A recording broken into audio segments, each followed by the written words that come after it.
Hi everyone. आज की video में हम जानेंगे द आइडिया ऑफ भक्ति मूवमेंट। भक्ति मूवमेंट जो है, इसके अंतर्गत भारत में एंशियंट हिस्ट्री में अलवार, नयनार जैसे कई सारे ग्रुप्स बन चुके थे। इसकी शुरुआत गुप्त काल में ही हो चुकी थी, यानी कि अलग अलग प्रकार के देवी देवताओं को पूजना और एक स्पेसिफिक ग्रुप बना लेना और उनकी भक्ति में लीन हो जाना, यही इसका आइडिया था।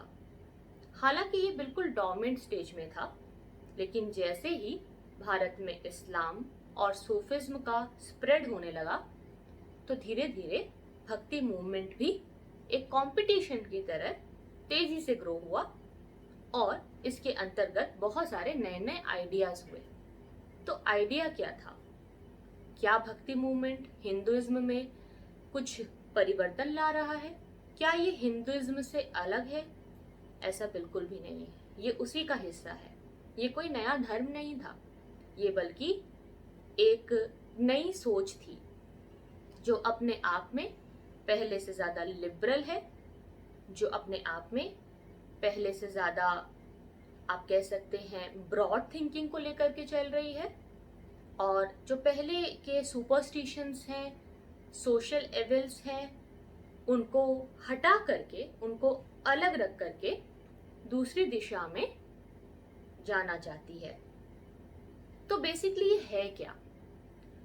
हिंदू धर्म के अनुसार पूजा पाठ करना और दूसरी तरफ भक्ति करना, इन दोनों में क्या लिंक है और क्या डिफरेंस है? पहली चीज, हिंदू धर्म के अनुसार पूजा पाठ के जो तरीके थे वो बहुत ही ज्यादा कॉम्प्लेक्स होते जा रहे थे। कई सारे कर्मकांड थे, कई सारे यज्ञ हवन के तरीके थे, मंत्रों के कई सारे उच्चारण थे। बिना किसी पंडित या ब्राह्मण के पूजा पाठ करवा पाना बहुत मुश्किल था।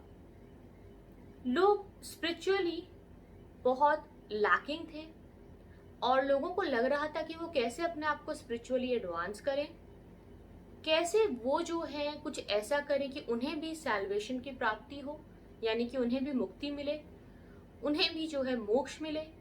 क्योंकि मोक्ष पाना है अगर, तो उसका रास्ता तो बहुत कठिन था।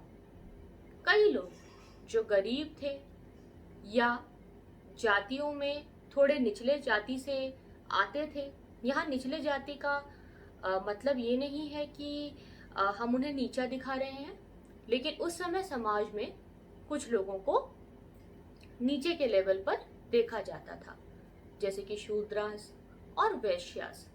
तो उन वर्ण के लोगों को भक्ति करने का अब अधिकार दिया गया।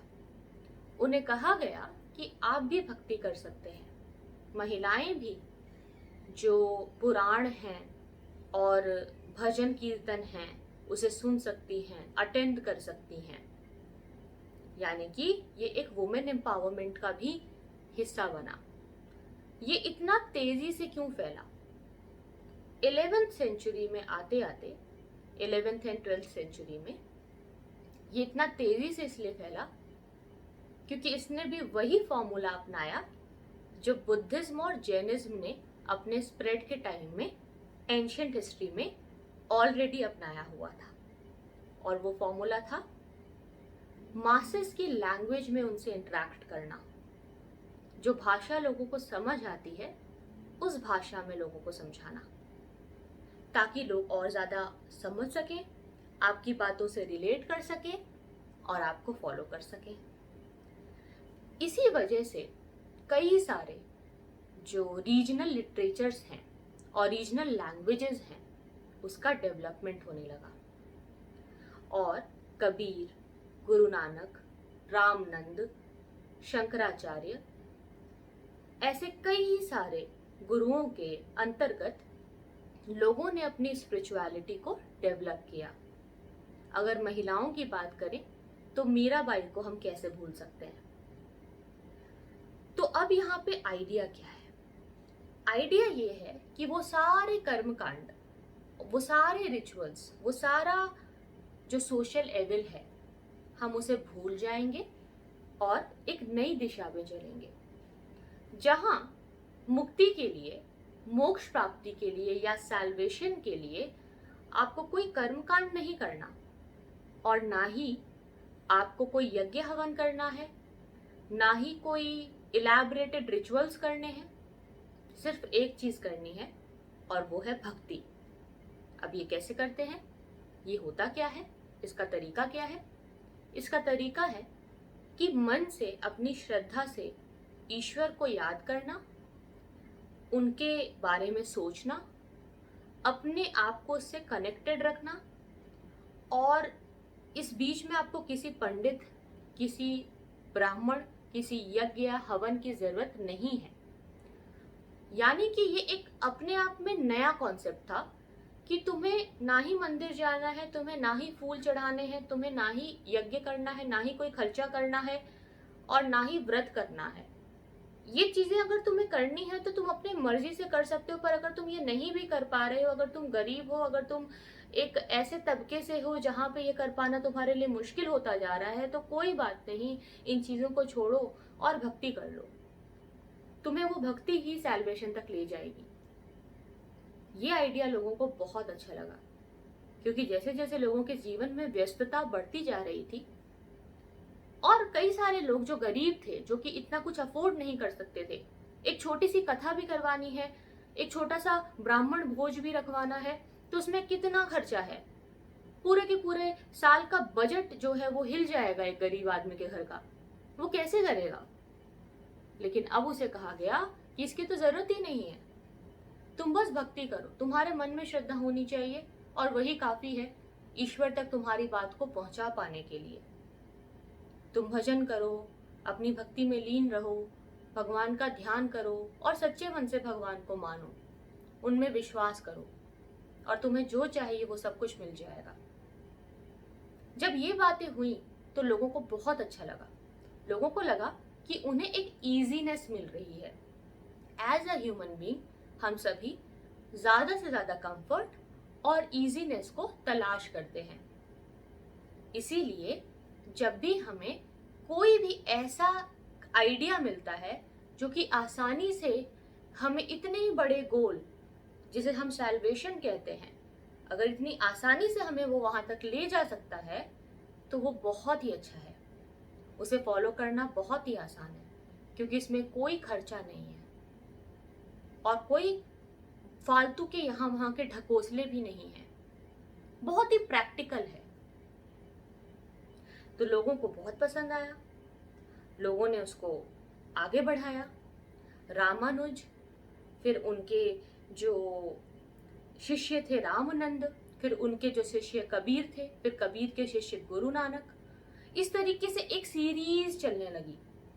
एक गुरु आएंगे, उनके शिष्य होंगे, उनमें से कोई शिष्य अपना कोई सेपरेट कल्ट शुरू कर लेगा, और फिर अपने लोगों को, अपने फॉलोअर्स को लेकर के आगे बढ़ने लगेगा।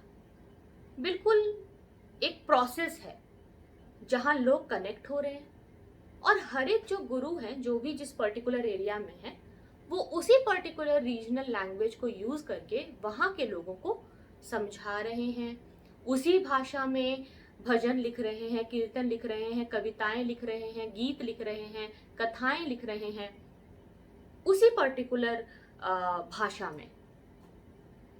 अगर नामदेव है महाराष्ट्र में, तो नामदेव महाराष्ट्र में अपना ही वो मराठी भाषा को लेकर के मराठी जो गान है, मराठी जो गीत हैं, उन्हें गाएंगे और मराठी लोगों को समझाएंगे, उनको अट्रैक्ट करेंगे कि समझो तुम भक्ति क्या है। यही काम जो है दूसरे जो लीडर्स हैं वो अपने अपने स्टेट में करेंगे। जैसे कि चैतन्य महाप्रभु, वो अपने भाषा में, अपने तरीके से लोगों को यूनिवर्सल ब्रदरहुड समझा रहे हैं, और बंगाल में लोगों को अपने साथ मिला रहे हैं। तो ये जो है, ये एक ऐसी चीज हो गई कि जो जहां है उसे अपने लोगों को वहीं अट्रैक्ट करना है, उस भाषा का प्रयोग करना है, और वो लोकली उस जगह पे फेमस हो जाएंगे। हालांकि वो फेमस होने के लिए ये नहीं कर रहे हैं, उनका गोल उससे बहुत ऊपर है, लेकिन वो फेमस हो रहे हैं लोगों के बीच में, और भक्ति का जो ये नारा है ये फेमस हो रहा है।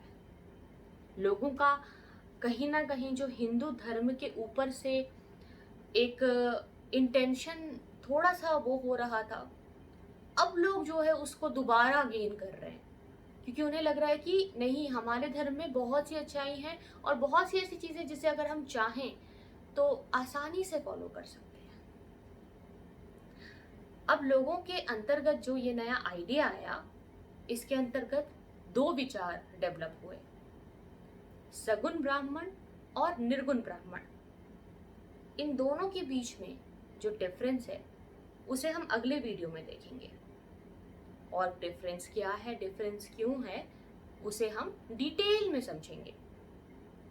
लेकिन इससे पहले ये समझिए कि अब ये इम्पैक्ट क्या क्रिएट करेगा सोसाइटी में, ये लोगों को कैसे एक नई सोच देगा, एक नई विचारधारा देगा, क्योंकि लोग अब बहुत ब्रॉड माइंडेड हो गए हैं।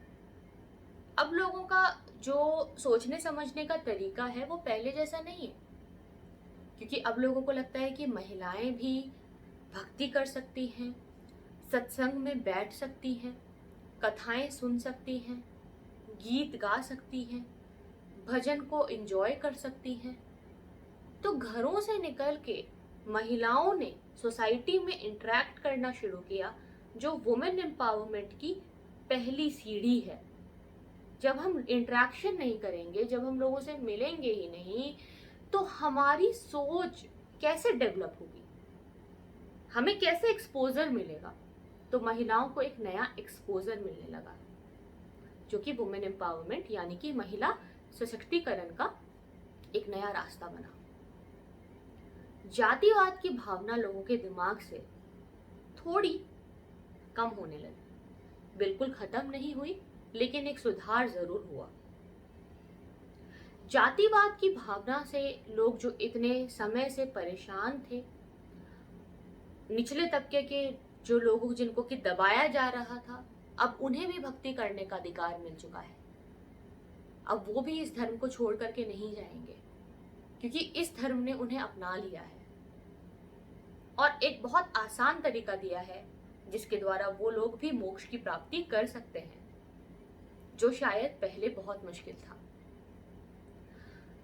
सोसाइटी में डोनेशन करना, अच्छे काम करना, अच्छा इंटेंशन रखना, वेलफेयर करना, चैरिटी करना, ये सब सोसाइटी के लोगों के मन में बस गया। लोगों को लगा कि हाँ, मानवता नाम की भी कोई चीज होती है, एक अच्छे मानव बनना जरूरी है, इंसानियत भी कुछ होता है, लोगों की सेवा करना भगवान की सेवा के बराबर है। लोगों के अंदर हिंदू मुस्लिम का जो भेदभाव है उसे भी कम करने में कई सारे गुरुओं ने मदद की थी, जैसे कि कबीर का कहना था कि जो हिंदू और मुस्लिम दोनों ही धर्म हैं वो एक ही बात कर रहे हैं, वो अलग अलग बातें नहीं कर रहे हैं, उनका रास्ता अलग है, लेकिन उनका जो गोल है वो एक ही है। इस कॉन्सेप्ट को लोगों ने जब समझा तो उन्हें लगा कि हाँ, हम शायद आपस में जिस वजह से लड़ रहे हैं वो वजह ही सही नहीं है। और कभी भी रिलीजन्स पे कोई कॉन्फ्लिक्ट नहीं होता है, कॉन्फ्लिक्ट होता है फॉलोअर्स में। तो ये एक जो नया कॉन्सेप्ट था, ये लोगों को जोड़ता है, समाज में एकता लेकर के आता है, यूनिटी और इंटीग्रिटी को डेवलप करता है, और आगे जा करके नेशनलिज्म को भी डेवलप करता है। तो ये था भक्ति का आइडिया। आपको कैसा लगा? क्या ये सचमुच में अभी भी इम्प्लीमेंट करने की जरूरत है? क्या ऐसा कोई भक्ति मूवमेंट अभी भी नीडेड है? If yes, tell me your views in the comment section. Thank you so much for watching.